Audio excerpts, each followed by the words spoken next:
It's the storyteller's world. It's the storyteller's world, a place for all to grow. We'll lighten up your world with something you should know. Every man, woman, boy and girl, join in the storyteller's world. Welcome to the Storyteller's World. This channel is your gateway to a universe of captivating stories that inspire, educate, entertain, and enlighten. Here, every man, woman, boy, and girl can find tales to resonate with their daily lives. Our mission is to foster a love for storytelling while sparkling curiosity and empathy. Join us on this journey. And don't forget to leave your comments, suggestions, and thumbs up if our stories touch your heart. Share our videos freely from your networks and subscribe to stay updated by hitting the red subscribe button. Let the stories begin. It's the storyteller's world, a place for all to grow. We'll lighten up your world with something you should know. Every man, woman, boy and girl, join in the storyteller's world.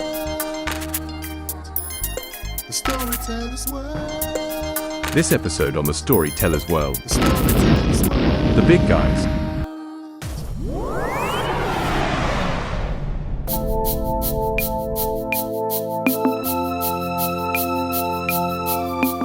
It was 4 p.m. Saul came to Naboth's bedroom window and tapped it gently.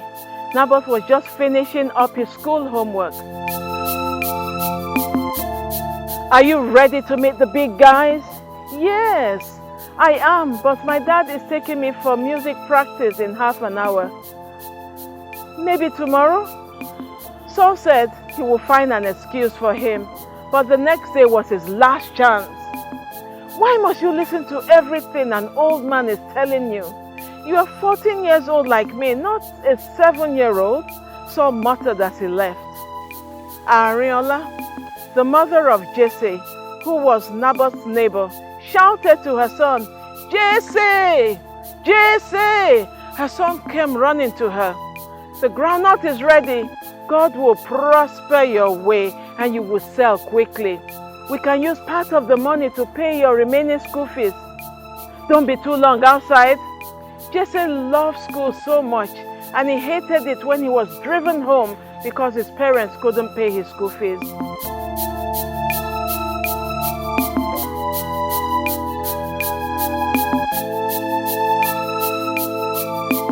Buy groundnut, freshly cooked groundnut. A trial will convince you, he announced. "Daddy, buy for your children." "Auntie, please try this." It was a good day. He sold almost all his groundnuts very quickly. As Jesse went past the Apollo Hall, he could hear lovely music coming from inside. So he put his tray down and brought out his jotter and pen from his pocket. He wrote down the lyrics. In no time, he was singing along. Mr. Favor, the regional music director, was paying the group a visit. He got out of his car and walked majestically towards the hall. He was taken aback when he heard Jesse's voice. "Hello, son," he interrupted. "What's your name and how old are you?" "My name is Jesse and I'm 14, sir. Please buy fine groundnut, sir." "Why can't you wait till after the practice to sell? I will have a word with Mr. Uche for allowing that." Jesse explained that he was not part of the group. Mr. Favor bought the remaining groundnut and invited him in. He joined the audition. Naboth and Jesse had the best voices in the whole group. At the end, Mr. Favor announced to the group that there would be big prizes for those who passed to the next stage, and all the children were excited. Mr. Uche followed Jesse home to ask his parents to let him join the group. He gave them the forms to fill. We cannot afford the fees, his mom said with tears in her eyes. Don't worry, madam. All he has to do is to be serious-minded and sing well. Jesse and his parents were very excited. The next day, Saul tapped Naboth's window and said, "Last chance."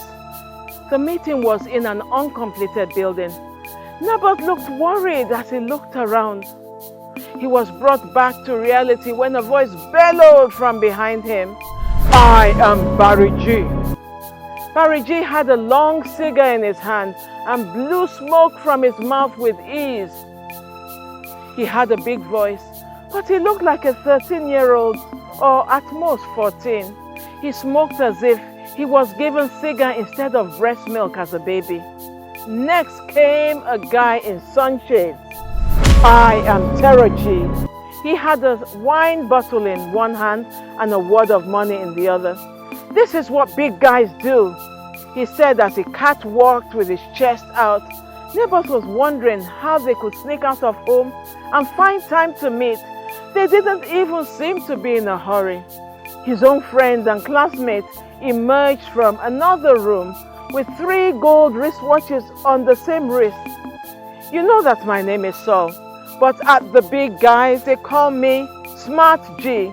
Naboth looked at him curiously. "How did you get all these watches?" his friend inquired. "Let me put it this way. I outsmarted the owners." Terror G took over. "Your task for today is to perfect the art of cigar smoking. It's almost the same as cigarettes. You've tried cigarettes before, haven't you?" He shook his head. They took turns in hitting his head. "Daddy's boy, grow up," they sneered. Naboth took his cigar and copied what he had seen Barry G do. He coughed and coughed and almost choked on it. The others laughed at him. "Practice makes perfect," they echoed. Barry G said, "You must be an expert when we meet next week."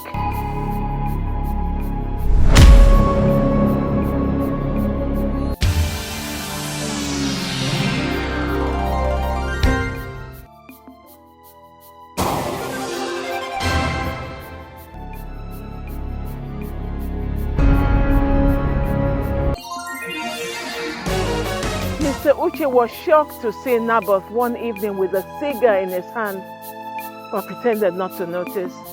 At the music practice, Jesse was made the star of the show.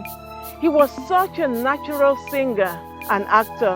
Naboth was playing his friend in the musical, but each time he tried to sing high notes, he started coughing terribly.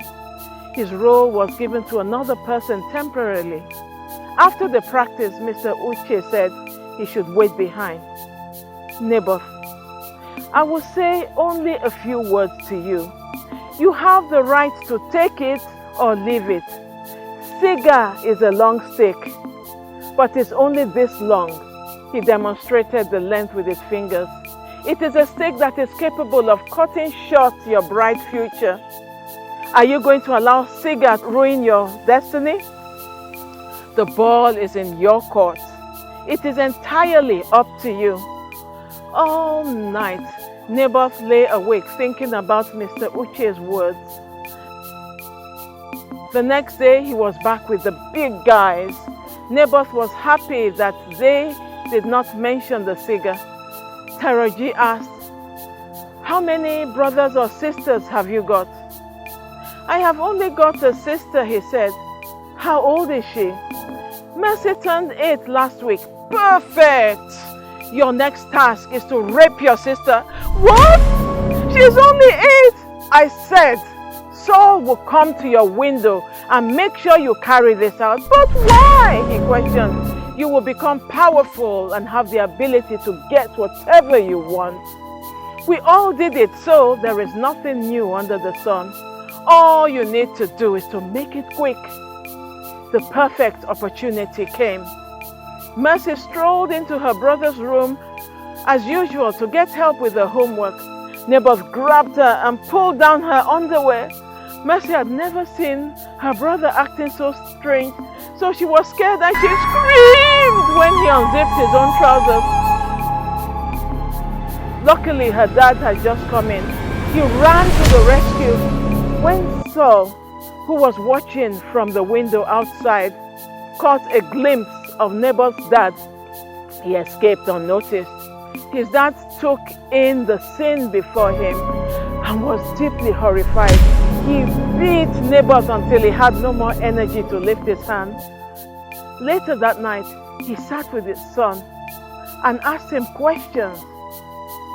Why did you do it? Who are your friends? His father warned him, those who rape others will never do well in life. Do you want to destroy your destiny and that of your own sister? His mom let out a cry when she came back from the market and heard what had happened. She later called her son, Naboth. I know you. This is not my son. Where have you been? He told his mom everything. Never go back there, she screamed. Those children are going nowhere in life and they want to take you with them. His dad reported the incident to the police. Further investigation revealed that none of the boys had fathers, and they found this note on Terry G. Tasks for Naboth. 1. Smoke cigar. 2. Rape. 3. Take drugs. 4. Stab dad. Son, is this the life you want to live? With tears in his eyes, he said no. Naboth began to shake and cry uncontrollably. His mom interjected, Naboth, if you follow a dog, you will eat excreta. And if you follow a pig, you will have to rub yourself in mud. He apologized to his parents and sister and stayed away from the big guys. As soon as he stopped smoking, his sonorous voice came back. Naboth entered for a music competition, and Jesse and himself did exceptionally well and came out on tops. They were both given scholarships to go and study in Canada and to sing in the opera, which will earn them extra money. Jesse's mom rolled from side to side on the ground, thanking God for her obedient groundnut seller son, who was now on the way to Canada. Remember whose child you are when you get there. I won't forget, Mom, he replied.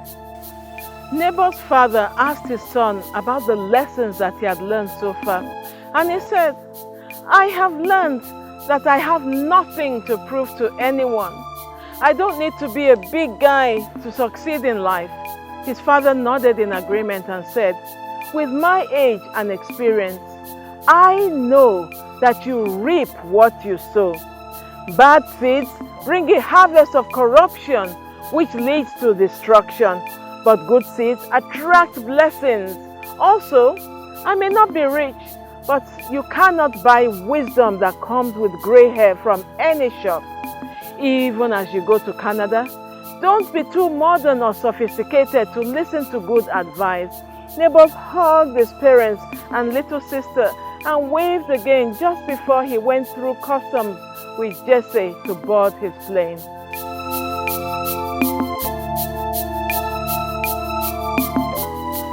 Thank you for being part of our community today, as we have come together to listen to stories that affect us as a people and preserve our rich heritage. If our stories have impacted you in any way, we would like to hear from you. Please drop us a line by email, thestorytellersworld@gmail.com. You can also connect with us on our Facebook and YouTube pages, The Storytellers World. Kindly subscribe and look out for our inspiring stories. Our website is storytellersworld.co.uk, where you can find stories and audio podcasts. There is always something for everyone. Till we come your way again, it's bye from all of us at the Storytellers World.